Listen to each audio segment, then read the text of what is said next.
It's 8 a.m. from Fox 35. This is Good Day Orlando.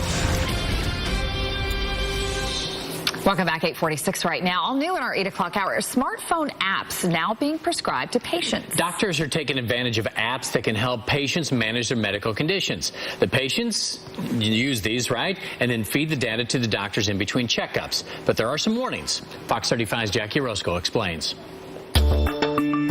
There are thousands of apps already available to manage your health. So this is a diabetes app to monitor sugar. Some hospitals have apps as well, like Orlando Health. I think it's the future.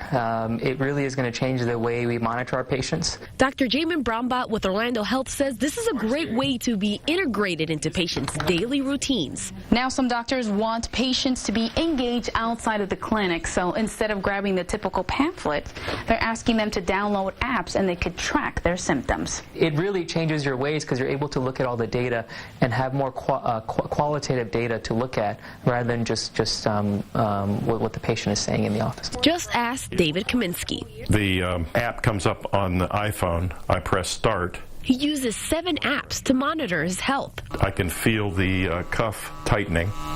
Since he's had a kidney transplant, he's more conscious of his health. The value of apps is allowing you to be part of your health decisions, being proactive about your health. His general practitioner, Dr. Benjamin Kaplan, says health apps help patients feel more control over their health. 10 years ago, I think medicine was much more of a patriarchal type profession where the doctor says this and so you must do that.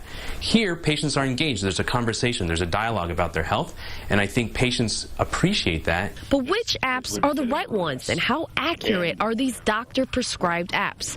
Dr. Brahmbhatt explains. What patients need to know is that it doesn't substitute for advice from a healthcare professional. So a lot of these apps, actually majority of these apps, are not FDA regulated. The second problem is privacy.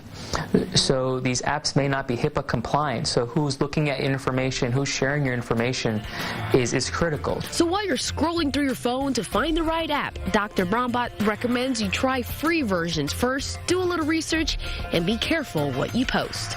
Jackie Orozco, Fox 35 News. Researchers are also conducting clinical trials to test apps that help patients manage their symptoms. They send reminders and instructions and alert loved ones before there is a crisis.